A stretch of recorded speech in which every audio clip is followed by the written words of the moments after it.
paper magic will survive like the heat death of the universe, and will... Oh, it's a smuggler's copter. Would you like to crew this? And then it crashes because they don't understand arithmetic. All your cards belong to me. 2 minutes into macing him in the eyeballs, I switched to pepper spray. He's like, yeah, it's all right, refreshing. And went back to the mace. Magic is dying. I'm done. Selling everything. I might be a hoarder. And yes, I don't have the crayons or glue to explain this to you right now. What, are you gonna die twice? Oil will be worthless before magic cards will. Well, okay, Dr. Man. That's Mr. Dr. Professor Jason. Hello, everybody, and welcome back to Brainstorm Brewery. I'm Corbin Hostler, joined as always by my co-host Jason Alt, DJ Johnson, and I have some news for you all. Now, I'm I hope sure they got that you neck saw- crack on audio. I hope they can hear that. I'm sure you saw the Transformer news. We have Transformers coming to Magic to celebrate their 30-year anniversary. The first Transformers show debuted in September of 1984, in case you were curious. And now, 30 years later, 94, 04, wait a minute. What is your math? Uh-oh. That number ends in a 4, my friend. Uh-oh. And the year doesn't. Uh-oh. It's almost So- 40 years. Oh, that's about as old as Jason. Jason, did you watch the premiere of Transformers as a kid? When I was 5 months old? No, I must have missed it. You sure? It probably came to the United States after Japan, one would assume. My right? dad probably went because he heard Orson Welles was in it. Look, I'll say this. We have Transformer cards coming to Magic. And originally, I thought that it was done in the style of the Godzilla cards, where we were going to get special versions of them, but there were universes within versions of them. And I thought that was really cool. I thought the Godzilla way of putting out alternate cards was awesome. Then I found out that that's not the case. And in fact, if you want the Transformers Magic cards, you just have to buy the Transformers Magic cards, and that's it. That's what they are. So somebody posed this question to Mark Rosewater on his blogatog on Tumblr, and this is what was said. The question of universes within cards seems to come up a lot, and I feel the issue is that people assume the purpose of these cards is that every universes beyond card then needs a in-canon version. That's why we've been promised universes within versions of The Walking Dead, Stranger Things, and Street Fighter cards, but that's not been promised for the Warhammer 40k, Lord of the Rings sets, or the like. So that's that.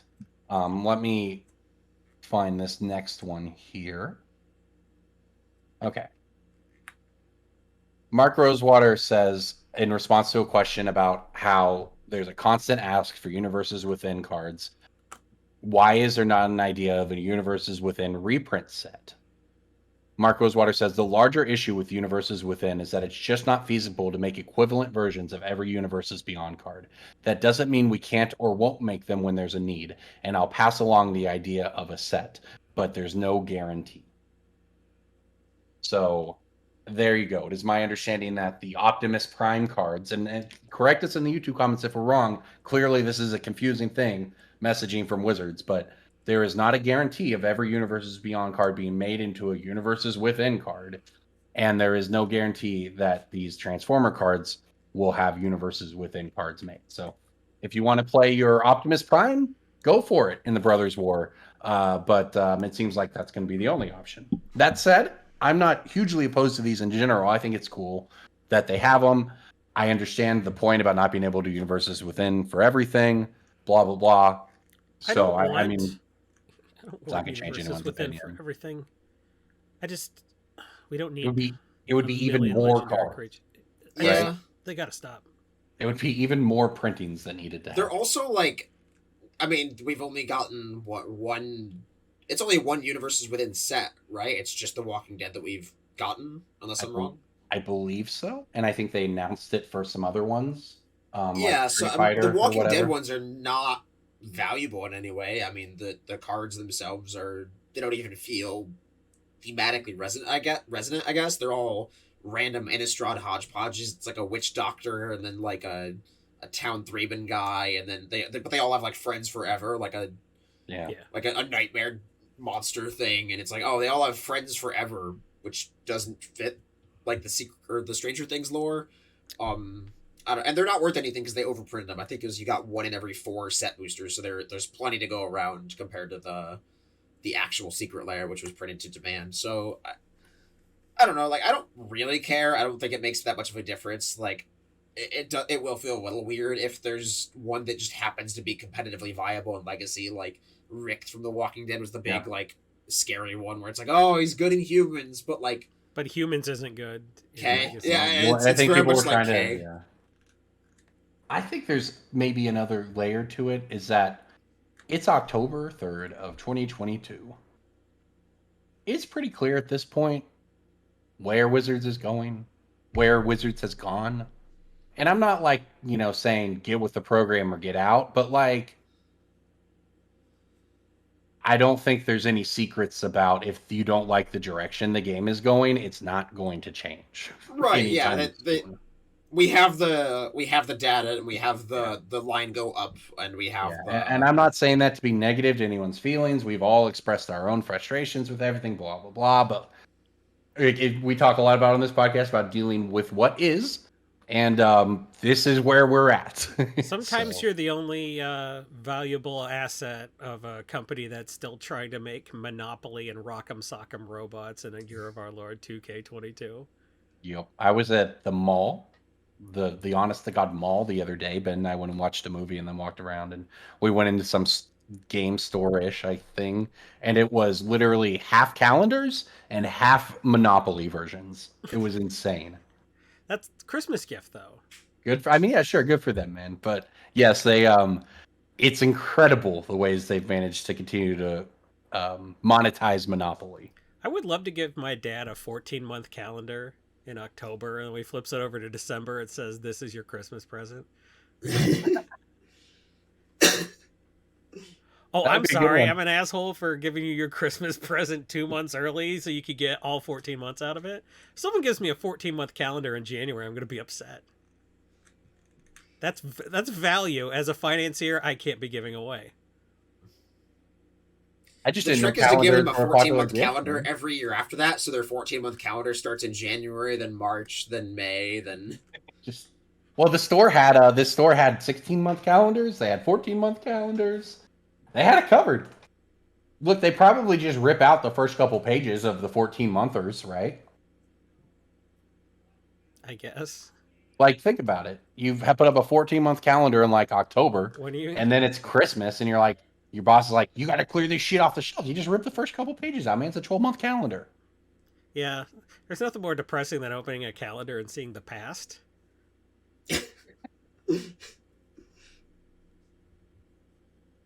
Oh man. Well, all right. We're gonna move. We've talked about that's all the Universes Beyond talk you're gonna get tonight, people. Promise you that. But there is plenty else to talk about. Buy the Warhammer decks. End of story. That's right. The Warhammer decks have very good value in them. Yep. Both of my pick of the week and my Breaking Bulk are predicated on the same Warhammer deck. And do we know? So these are coming out as fully purchased things. Do we know anything about print runs or how many or how long? My understanding is that the non-collector ones, so the regular decks, are relatively easy to get. Anybody who asked for their allocation got it in full.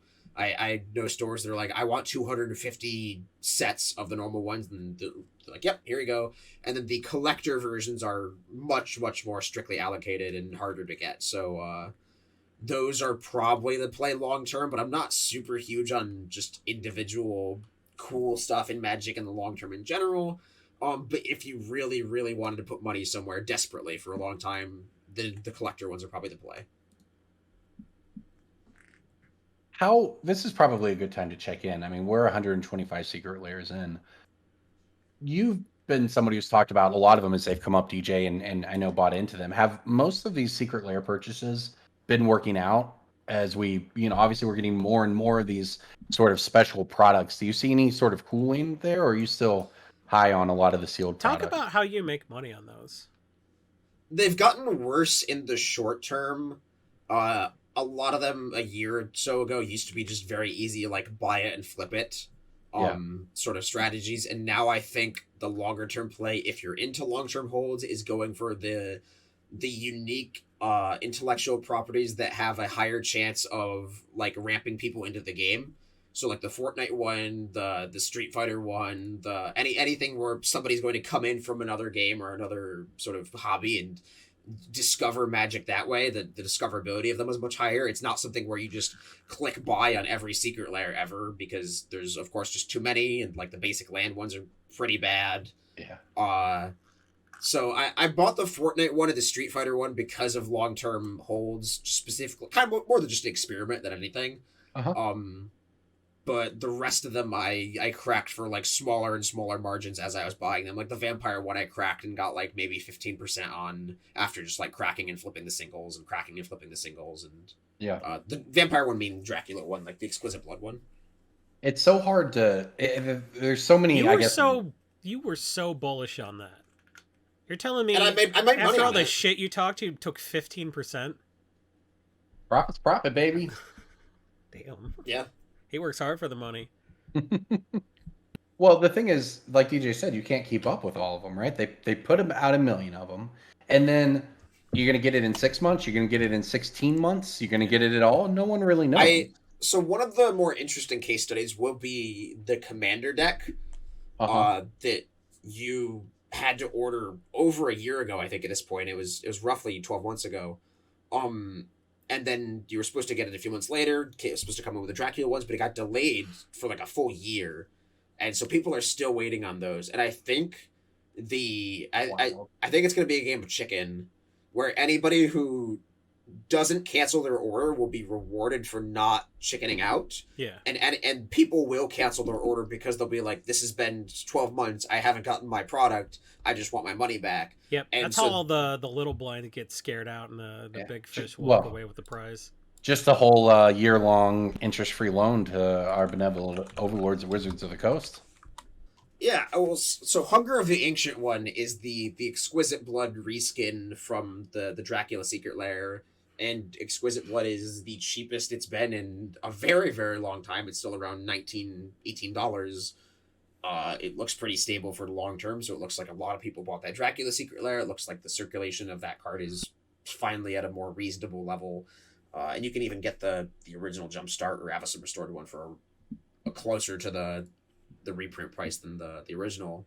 But like I still think those kinds of secret lairs that guarantee you just like a very good card in a cool way, new way, are good buys. The Mystic Remora Burgeoning one being a very good example of this, where it's like, hey, here's a card with a first time foil. Here's a card where the art is just incredible and loved by everyone, and it's already a good card. So I think the number of secret lairs that you buy as a financial play has gone down. And I think I'm still kind of bullish on the intellectual property ones, where I'm more relying on like a bunch of 15-year-old kids discovering Magic 3 years from now because of Fortnite, that kind of thing. And then they buy like a $30 Triumph of the Hordes for their Commander deck, that kind of thing. Well, I've not bought a secret lair myself, so I've got my streak going despite being tempted a few times. I guess that said, I own some secret layers that I've bought from people selling collections, but I suppose that's neither here nor there. But where is moving it? on. It's neither here nor there. Where is it? Botten? Nope, I wouldn't have said that. Does that sound like something I do, Jason? Yeah.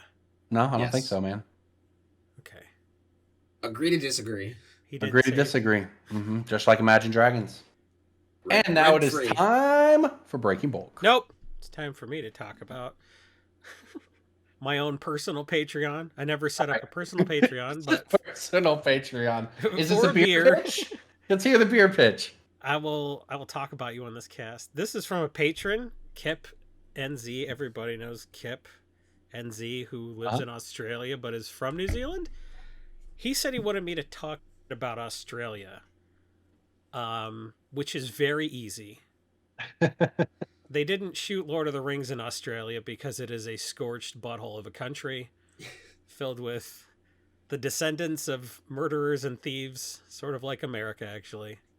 So I listened to a podcast on the history of Australia. Apparently a lot of the people who got sent there were just like people, like either just happened to be drunk, and people in Britain were just like, just put him on the boat. He's on that bench passed out. He's he's a vagrant, or like somebody who did a minor crime of like stealing a handkerchief on the boat going to Australia. That's crazy. Yeah. And then you get sent to a tropical paradise where you go surfing all the time, and you're like, I wonder what's north of here. And then you just go off into the bushes, and the bushes kill you. Like, if you're within like a mile of the beach, Australia is probably one of the nicest places on Earth. If you're in the outback, you're gonna die. I know to be scared of Australia. I've never been. I'd love to go one day, but I am aware that everything there will kill you. That's what they say. Yeah.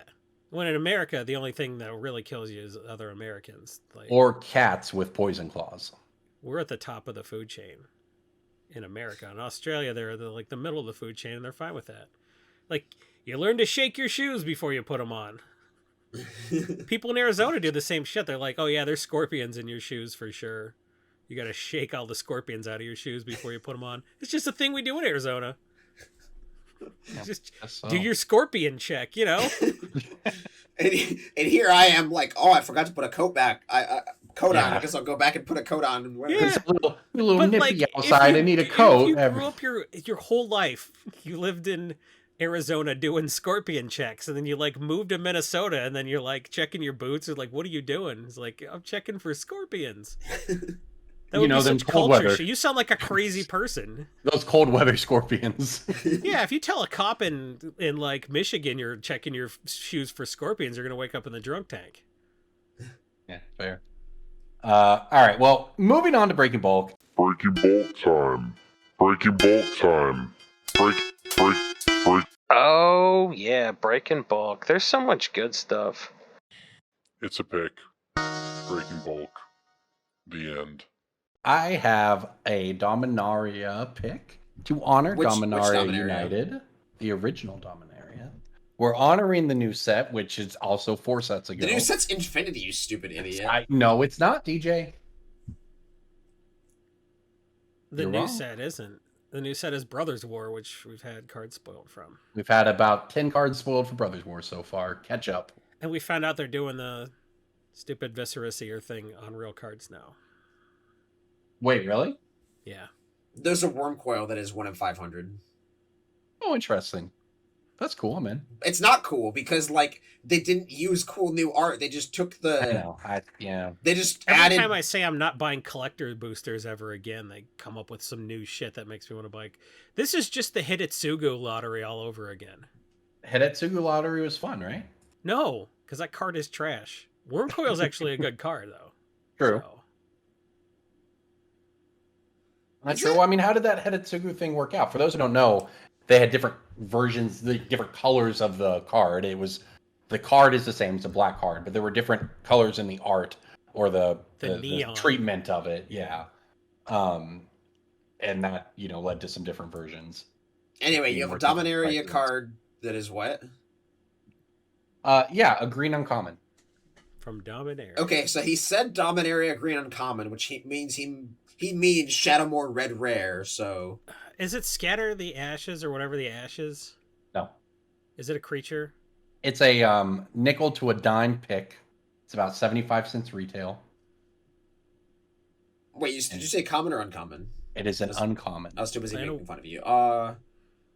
It's been Fraley's reprinted. It used to be. I used to get like quarters for these occasionally. This is the Fraley saga. Yep, Song of Freyalise. Oh, that was in. Oh. It was in a list mystery. that was Like, written it's on had set. some additional copies put in there, but yeah, Song of Freyalise. Just a pretty simple 2 mana. Allows all your creatures to make tap Yeah. for mana, and that It's a enables a cryptolith, lot of right, for 1 turn. yeah, I don't know why 2 people- turns actually. Yeah, Okay. so it enables a lot of different things. But yeah, People will do anything to avoid picking up Sentinel Hierophants and making me money on my spec. They will bend over backwards. They will use a card that only works for 2 turns rather than play good old Sentinel Hierophants. Doesn't seem fair to me. I have a Time Spiral green uncommon. Is it That has- Argothian No. Tree Time? Folk? Whatever you're about to, What? whatever you're about to say, no, it's not Argothian anything. Okay. Is it Scrib Sprites or the? No. That was the right set though, Corbin. Good job. Scrib Sprites weren't in Urza Saga. What are you talking about? I didn't say Urza Saga. I said Time Spiral. Oh. You made up the Urza's gear thing. I guess I did. Yeah, I was Yeah. okay. Oh, that's what you said. The Scrib Scout then. Is it? Okay, grips too. This card used to be 35 cents several years ago, and it has crept up to over $1 in the past year and 2 years. Was there like a Gaia's Might type card in Time Spiral? Something from Kamigawa Neon Dynasty made this shoot up.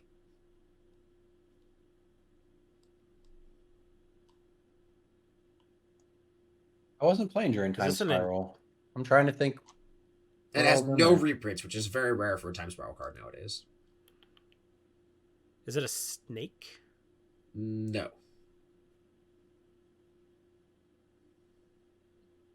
I'm stumped. Corbin? I know this set well, but I don't remember anything green being playable in that set at all. Yeah, I don't know, man. I guess I don't know. Aspect of Mongoose. Oh. Okay. For 1 in the green, you get an aura that is a chance a creature cannot be the target of spells or abilities. When Aspect of Mongoose is put into a graveyard from play, return it to its hand. So it's like Rancor Nimble Mongoose vibes. What made it $2 spike now? What made this one spike? Do you know? Probably Kaima or Kaimi or the green-red guy that if you put an enchantment on their creature, it's goated, maybe? So let's click on Aspect of Mongoose on EDH, Rick. We have Kaima the Fractured Calm. It's in 63% of decks. Shatter Gang Brothers, because you can sack an enchantment over and over again. Yeah. Tatsunari is the other reasonably big one. Yeah, so there were a bunch of Enchantress decks that all became pot. Shishiro, the Shattered Blade. Never seen this card before in my life. Yeah. So what DJ just did is what we always kind of tend to do. If you're like, why did this card go up? You can see on the graphs when it went up, but those graphs don't always tell you why.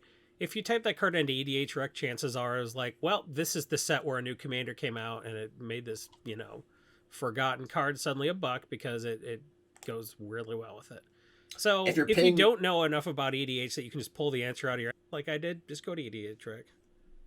If you're paying attention and you're wondering why this card went up, and it's the week that it went up, you can get that answer on MTG Stocks, where the owner of the website writes up a nice little weekly summary of why cards went up every week. So you'd be like, oh, I'm on MTG Stocks, and Scion of Draco, I sold out of those, and now it's a lot of money. Why is that? Well, it's being played in a couple of interesting modern decks. That's a real accessible article series, because I see him post it to the main sub, and it does really well in the main sub. Yeah, whereas like a serious finance article doesn't get posted outside the finance sub. Yeah, people like information. They don't necessarily like speculating, and it's a very fine line. But MTG Stocks does a great job of walking that. It's where we get all of our picks. It's where we get all these breaking bulks. You can check out the premium side of the site to supercharge all of these options. It is just by far the best finance resource for Magic and Pokemon if you're into that side of things around. So definitely check out our sponsor, MTG Stocks. All right, Jason, what bulk are you going to break this week? This is a blue common from Time Spiral that has no reprints. And it's going up because of a 40k commander. Ophidian Eye? Well, kid, you just guess wrong a few times? I would have never have gotten it, so good for you, DJ. I had a question mark at the end of that guess because I didn't know if it had been reprinted, so... Nope. No reprints. And Geist Storm Kellermorph, those are all words printed on a Magic card. Makes your pinger super good. So Ophidian Eye... Oh, yes. It's a $12 foil because it hasn't been reprinted. If it had been reprinted in that Time Spiral Remastered, it would be junk. But it didn't, so now it's a $12, $15 foil. There's a lot of the foil. Anytime it's like, oh, my pingers are good, if a deck looks like $30 in paper, some people will be like, well, what would the foils cost? And there's going to be 5 or 6 really expensive foils, but everything else will be roughly the same price. Because a lot of foils are just trash, and then you just, build the foil version of the deck for $90. So that's who's making stuff like Lobber Crew and, stuff like that. I talked about a Fire Slinger or something last week. Yeah. some sort of goblin firing some sort of weapon. I don't know. All that stuff kind of just in foil will tick up. And there was some stuff like electrostatic field. The foil of that went up higher than foil creeping chill, and I thought foil creeping chill was the foil uncommon to get from that set because dredge players are going to play it, and turns out something like electrostatic field had more upside than a vintage and legacy playable card. So that was kind of wild to me. I bet on the wrong horse by counting on formats that aren't EDH to pull their weight, and they did not over the pandemic. The only paper cards people were playing was on Spell Table. That's right. I had to talk a lot because DJ took all my guessing time away. Well, we'll let DJ have the floor then here to give people an update on two services that we are not sponsored by and have not pitched, and that's the TCG Player Channel Fireball conglomerate of eBay. There's no like me having the floor here. I just got a really funny email that was like TCG Player advertising that they had in the same way a giant ooze takes over like the small population of a town during a horror movie. They just kind of consumed Channel Fireball Pro, which is a subscription service that you can still technically give money to, which is wild. So if you were a Channel Fireball Pro member and are still, why have you not given that money to our Patreon or MTG Stocks or Coalesce yet? Sure. So cancel that. And if you were you're not just giving money to eBay now. If you were not a Channel Fireball Pro member or a TCG Player Infinite subscriber, then you can marvel at the Dragon Ball fusion of those two super content pieces and just shrug and continue to give money to MTG Stocks instead and make more money. So, Corbin's like, yeah, DJ's going to give us the top financial analysis on Channel Fireball, continuing to subsidize and consume all the other gaming. And I'm just like, no, I just got a funny email that was like, hey, Channel Fireball Pro exists. eBay Player Bay. What is it? E-Player Bay? Whatever we call on the new site. The new corporate overlords. I bet that are eBay all Player above. Bay is going to stick, Corbin. That was a good one. eBay Player Bay, yeah, man. You struck oil on the first shot there, bud. It's Channel Player Ball. Corbin, it's Channel Player Ball. Channel Player Ball. That's too... It's Channel Fire all of its podcasters. Corbin's wearing a CFB shirt right now. Why? You could be wearing our Coalesce apparel. I could, and I should be. However, I have about 10 of these CFB shirts. There's staff shirts. Because you got paid in shirts. Man. You got paid t-shirts, bro. I have a Kaiba Corp shirt on. It was exposure, so come on. I'm the only one that wears a Brainstorm Brewery hoodie or t-shirt on this cast. That is not true. You're the only one who does it every single week. I can guarantee the DJ and I do it as well. Can you guarantee it? I can guarantee it. But you know what? I like to wear my BSB shirt out in public so that people ask me about it and I can pitch our podcast and say, go to patreon.com/BSB. Give us as little as 20 or 25 cents an episode, and DJ won't dox you, maybe. That's not true. They're not going to say, where is your Patreon? They'll be like, Brainstorm Brewery, what's that? And I say, go to patreon.com/BSB to find out. How many times have you said that to a real person in a grocery store? I was traumatized by that guy who was wine tasting. He's like, hey, where's the Brainstorm Brewery? And I'm just like, don't worry about it. It's a podcast. He's like, what's it about? I'm like, don't worry, man. He's like, ooh, they got a website. I was like, why are you looking at our fucking website? I'm looking at your web. You're like, go away. And he's like, bro, I'm reading your bio. Oh, so this isn't all really about finance, is it? There's some card games going on. It's like, fuck, goat, stop talking to me. I'm following you on Twitter right now. Don't look at my tweets. It's a great. Just cuts back to Jason. He's just like, nah, bro, don't worry about it. And this guy's like, bro, the wife cast? That's amazing. I think you should leave so hard. I'm just picturing Jason staring at that guy from across the table and just blocking him and then like making eye contact. Preemptively that guy's looking up the podcast on the internet and Jason's looking him up on Twitter to block him preemptively. That's why the brainstormbrewery.com website goes down so often. It's me just like aborting when someone Googles it. Oh man. My wife's mother like, what was that website again? I'm like, boop, boop, and take it offline. I don't know. Okay, so we're going to dive back into a little bit of drama here, but we're going to keep this one positively focused. But we covered in the after hours all the crazy cheating drama going on in poker, in chess, in fishing, all of the above. And Magic, of course, Magic Twitter saw all of this going on.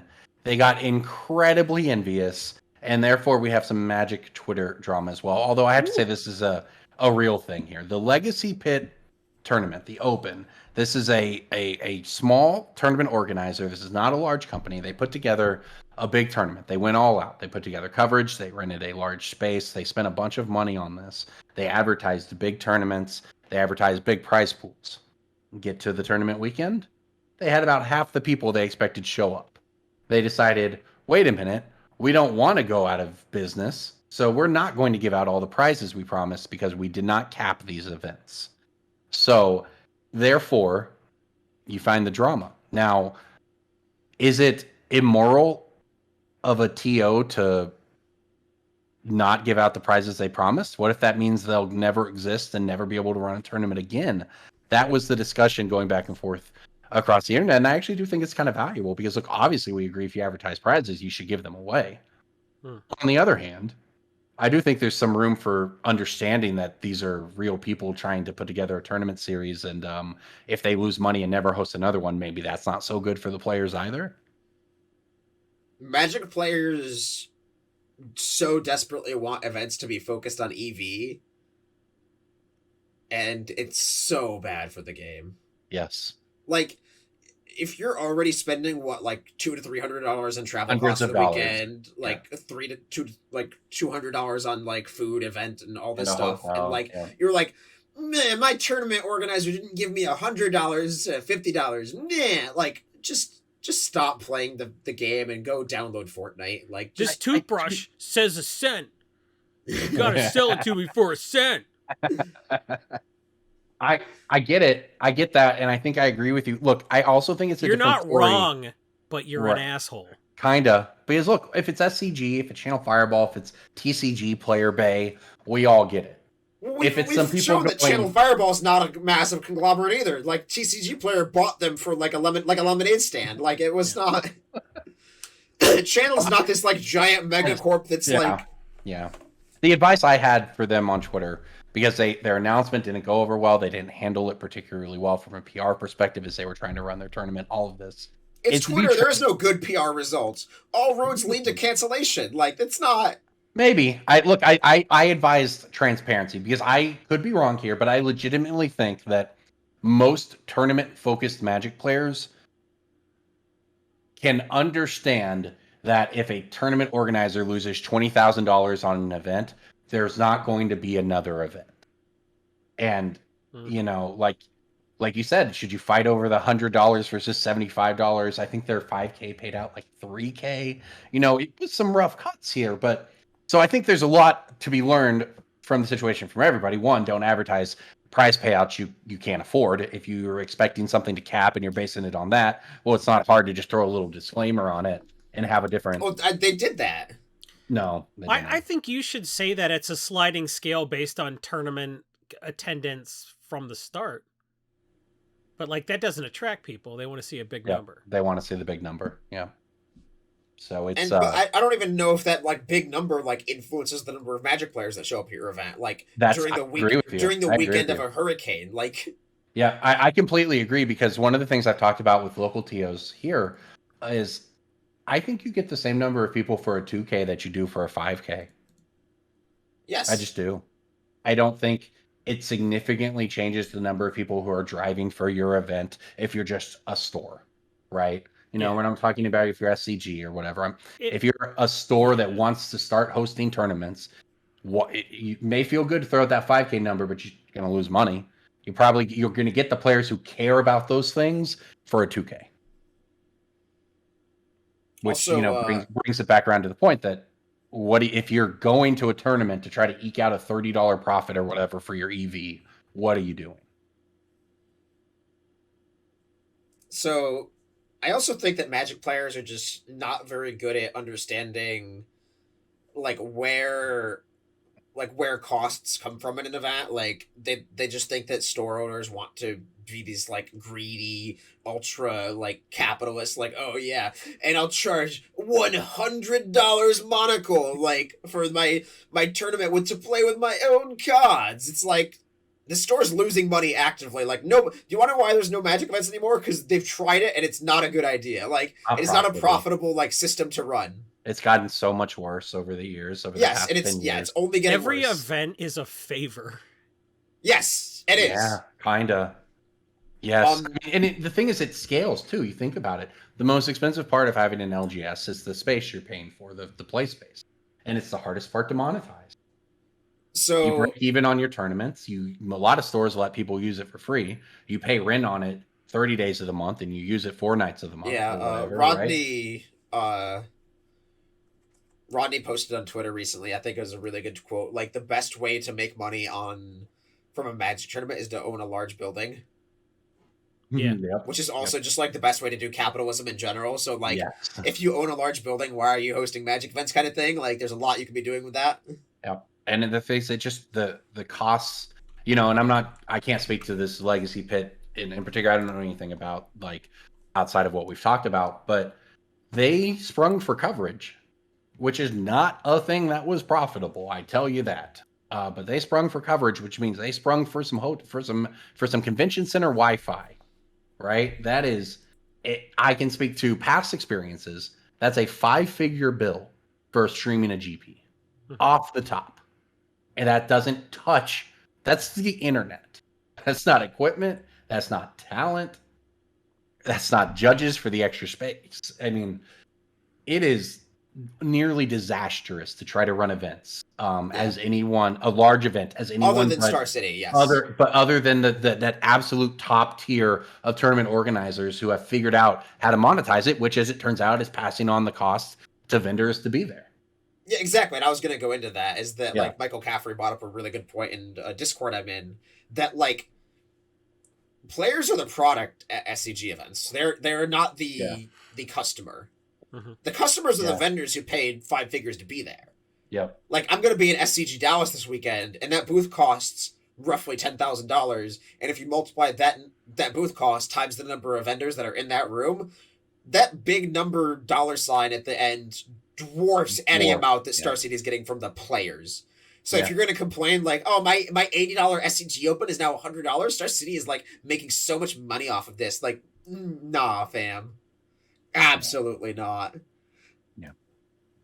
Well, and that's what the SCG circuit for many years was basically subsidized, not just by that, but by the fact that SCG themselves was there buying a ton of cards from players. So they had profit built in from that angle, right? So imagine being rando people who were, I want to host a big tournament. Okay, and you negotiate, you're doing a convention center for the first time, you're doing all this stuff. Like, this is disastrous. I wouldn't want any part of it myself. Yeah, so I think we're tank pilling so many people on this show where they realize that everything they use, they're the product and not the consumer. If they're selling your data, guess what, idiot?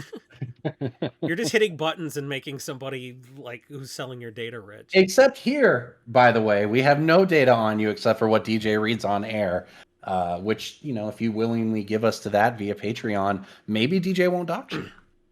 That's true. I do have most of your addresses. We appreciate the support. So if you're a Patreon, I'm not going to call you our customers. I would call it a community first, as it always has been and always will be for us. But yes, for the many things in Magic, you are in fact I have most of your addresses, and if you're like, but DJ, I'm not a patron, you don't have my address. It's probably cheaper to get it than you think. Mm-hmm. I'll use other people's Patreon money to find yours. That's not hard. Dark web DJ. Hacker man. And like at that point, just give me your address via Patreon, and then just cut some steps. I'll save everyone some trouble. Yeah, right? Send me your data so I know who not to dox. Right? Give me your address, and I'll know that that's not an address that I can read out loud on this podcast because you gave us money. That sounds an awful lot like a protection racket, doesn't it? It would be I'm still laughing at the fact that read your social security number on the air. I'm still laughing at the fact that like Corbin didn't update his address in our business document. So like when I go to read out his address on the cast so that JJ can censor it. I read out You read out his old address, and Corbin's like, no. There's a couple because he with no didn't gun update living it there. because I send stuff to them. Look, DJ has mailed things to the house I'm currently in, so I'm just saying. At some point, the correct address was given, but that was objectively hilarious. Not for those people who got doxxed, whatever, but for us, it was great. Corbin, you should get them to subscribe to the Patreon. They should, man. I'll go. I may drive back down to the house sometime just to check it out. You know, like take Ben. Show up with a video camera. Like, I heard there's a safe in here. Maybe you can pay to have it opened, and we'll shoot a video of the results. Don't you want to know what people did to the house after you move out? Though, like, is that something that's of interest to you? I found nudie Polaroids. Oh, maybe not then. We had different experiences. Like on the very top shelf of a cabinet, as I was cleaning all my stuff out to move out, I found these nudie Polaroids, and it wasn't the couple that lived before us in that house, so it was like 2 or 3 couples ago. Yeah, so they're dead. You're looking at naked photos of dead people. What if I'm looking at naked photos of dead people? I got a boner from a ghost. When I moved into the house that I was in as like a teenager, we checked the attic when we moved in to put like stuff in there for storage. The only things in the attic were a very creepy doll, like 1930s German creepy doll, of like a wrap of like barbed wire that was like just a ton of barbed wire. That's like an wrapped Annabelle movie, DJ. I've seen this one. It's called Annabelle Comes Home. And the third version of the DSM, the Diagnostic and Statistical Manual for Psychology. Yes, because they did an exorcism in that house. They passed the soul of the demon from the child into the doll. It's called Annabelle, and then they chained the doll up, DJ. It's called Annabelle. It's in the Conjuring universe, and you're fucked. It's been 10 plus years at this point. I bet it has, man. Yeah. I think I'm good. The doll is gathering strength. You should have. It's been 10 years, and then like it's been every 11 years. It's a full moon. DJ saw it's been 10 years. It hasn't happened by now. DJ saw an evil doll escape its chains, and he chose not to chain it back up. You had all the barbed wire you'd ever need to restrain that doll. That was the only chance you had. Rough. I'll be fine. Good for you. Good for you. I hope add this to the list of things you think you can fight. Is it a creepy Annabelle? A possessed doll. Does it have 2% of the British and 8% of Americans think they could fight a possessed doll. You know what's a lot more real than the Loch Ness monster will ever be? It's my pick of the week. Oh. Pick of the week. Pick of the week. Pick of the week. Time for the pick of the week. Jesus. That was the worst. Did you like that one? I thought that one was particularly egregiously bad. Physically painful. I'm out here trying to inflict mental damage tonight, y'all. And you know what? I succeeded. And you will too if you buy Avison's Memorial at $7. Oh, I disagree with this card. You don't like Full Art Avison Memorial at $7? I think this card's trash. Woo! It's an indestructible 8-drop legendary artifact. Other legendary permanents you control are indestructible. Is Avison trash? No, that's why you play it instead. Like, well, fair, but this has been climbing from 5 to 7. It's a mythic from Midnight Hunt Commander. I don't know. It's a big dorky. That's a 40% rise, DJ. Like, this was a pick of the week at like you're $2, taking 15% on a secret layer, and you're going to $7. begrudge him making 40%. I don't know, bro. Secret layers are guaranteed money. This is not if you buy it at 10.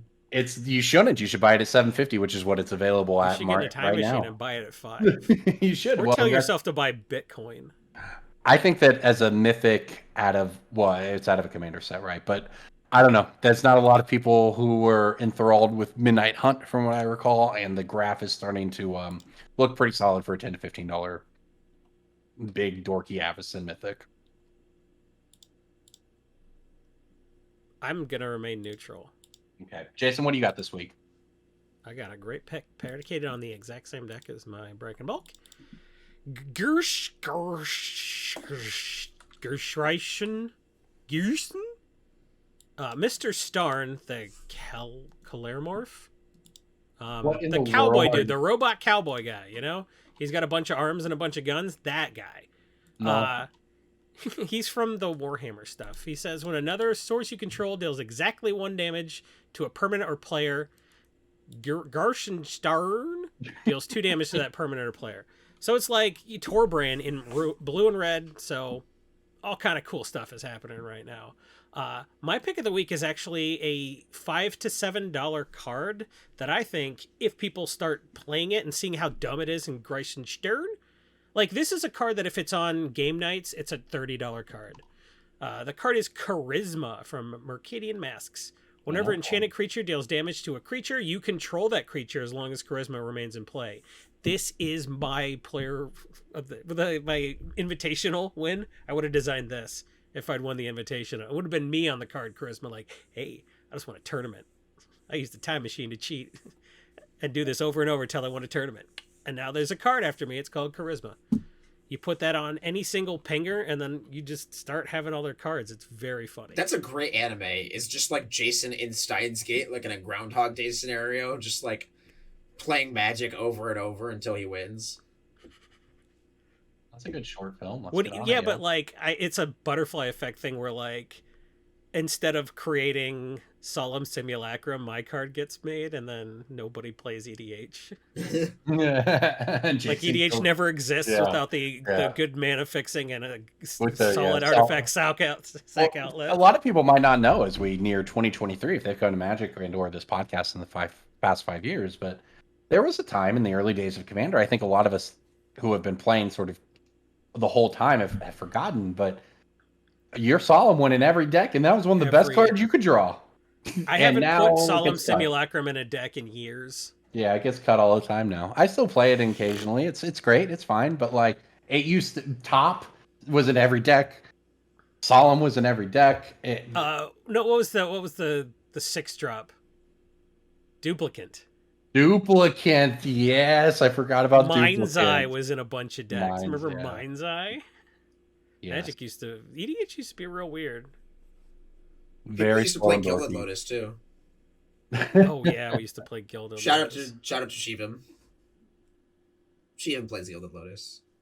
Hey, Gilded Lotus has its place sometimes. I'm a big Thrain Dynamo fan. Free mana. I'm a very big Thrain Dynamo fan. So actually, if you go on EDH Rec, we have decks for Warhammer. Just look at, they're kind of built that they're exploring a design space pretty well. These guys are pretty pushed. This Stern guy, the Kellermorph, the 3-armed cowboy with 3 guns, that's pretty cool. That guy's making a lot of stuff, a lot of fun. You've described it so many ways, and not one of them has made any sense to me, and I haven't seen this card. I don't know if he's a robot or a cowboy. The art's real small. I can't zoom in on it.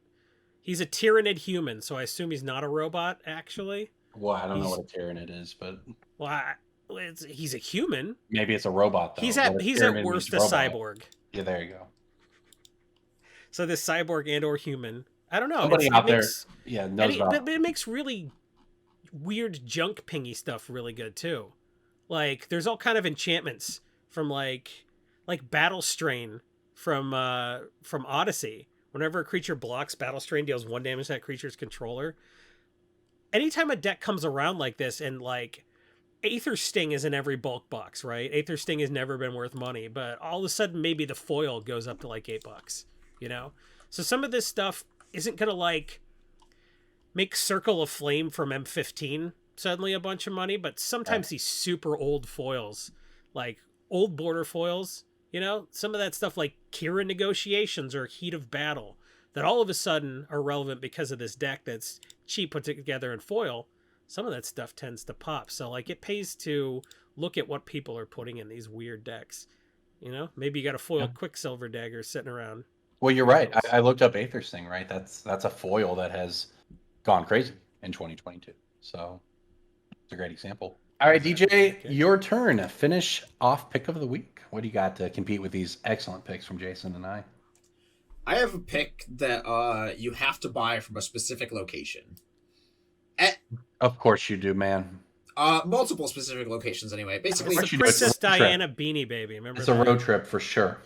This is a card that you should not buy in the US, but you should sell it in the US. It is an arbitrage pick. Krark Clan Ironworks KCI baby is worth like $25 US, and it is worth like €10. So that is a very, very big gap that Is you it? can exploit. What's the exchange rate? Is €10 like $25, or is it? It's like actually $17? €10 It's pretty would be close. like, yeah, it's pretty even now. The exchange right? rate's pretty close. I think the dollar has it by like a few cents or something like that, but Euro versus the dollar, €1 equals 0.98 Take that, United Europe. States dollars. Take that. I wanted you to look up the exchange rate because I wanted to dunk on Europe. Well, the exchange rate used to be like $1.50 in favor of the euro being worth more. it was And rough has, a couple years ago, yeah. Yeah, it has gone extremely the other direction. So this is a card you can buy from Card Market or Haruya or any number of Japanese or European-based websites. Crook Clan Ironworks, I expect to see a little bit more popularity as Brothers War comes out with all the artifact support, new Phyrexia support. Like, there's going to be more artifacts. It has a bit of a reprint risk in something like a Double Masters or something like that, but I don't think they can put this card in any kind of pre-con or like a just list exclusively does broken things. Yeah, So, there's no balanced way to like play this card. And If I'm you just still put this shocked. in a deck where the only other artifact was a Soul Ring, people would still. This was in a pre-con for sure, right? Yes. Yeah. Well, remember the only other printing it has is a Gold Border World Championship deck from I believe the last time they did World Championship decks. the beauty of KCI is that it's always going to go down as one of my favorite decks in Magic history. Though, is the KCI combo deck that Matt Nast built in Modern like 5 years ago or whatever, that won by using the rules loophole of making mana. It's far too complicated for me to explain on this, but trust me, if you like Google KCI combo Matt Nass, you'll find out. Or if we put it in the show notes, which you would have access to by going to the website brainstormbrewery.com or going to youtube.com/brainstormbrewery. Yeah, anyways, it was one of my favorite decks. It used a some kind of quirk in the timing rules of Magic to make the combo work. And I cannot recall the specifics because it was the most absurd thing. Like, the pros didn't realize it worked this way until someone pointed it out in their stream, and then Matt Nash showed up and top 8'd a GP with it because it was just fundamentally broken the way it worked with like Chromatic Stars or something like that. I like when there's like an interpretation of the rules that's a certain way, and then people like manage to trick one judge for one weekend to do something really stupid, like the deck where they're like, oh, I can put as many counters on my Wall of Roots as I want if I interrupt it by putting the counter on a Magma Mine. And he would just Magma Mine people out of the game. Amazing. Oh, I can definitely get a crack a Flooded Strand and put an Island Fish Gisconius into play, right? It says get an island, that says summon island.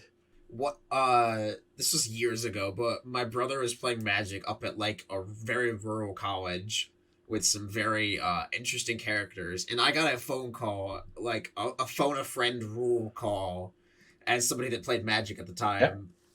And this person asked me over the phone, hey, if I crack a Bloodstained Mire, that means I can get any black or red creature, right? Because my black and red creatures have, or my red creatures have mountains in the top right. The casting cost. You know what? Of course, that's how it works. If you've played other games, it's like, go get a Tyranid faction card, and you're like, oh, that's a Tyranid faction logo. There you go. That's how you know. I mean, they did tribal spells like that. It kind of did work like that. I haven't even mentioned the best part of the story yet. The reason they thought they did this, like they self-confirmed it, is they looked up the price of their Bloodstained Mire, and it was really expensive, so that meant it was good enough to do that. I like that they look. It's a good faith mistake. They even put some critical thinking into it. It was just the wrong kind. The game failed them. They didn't fail Magic.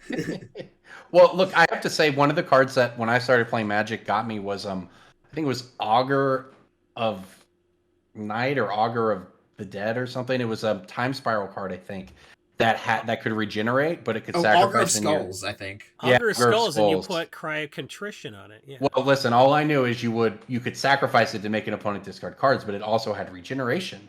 And I was like, it doesn't make any sense if you couldn't sack it and regenerate it, why would they put these on the card? Why That would they doesn't put them make both on the sense. same card? Yeah. So sometimes you're too smart for your own good, right? I do have to mention before we move on, that KCI deck I mentioned got KCI banned in Modern. It was that fun. All right. Well, I think that wraps it up for us this week. Look, we heard the talk last week, and we know we do have a lot of pitches. You should go check out Coalesce Apparel. It's the final one you hear this week because you should always go check out and support community driven initiatives like Coalesce Apparel. Cedric's done an incredible job with that. You can support your favorite content creators there, whether that's us or some of the others we've mentioned, Shibum, Caleb Durward. There's a lot of great content creators to support on there. So go check out Coalesce Apparel. Reminder, you can support us at patreon.com/BSB. Don't forget to like and subscribe if you're here on YouTube. Thanks for listening, everybody. We'll see you next week.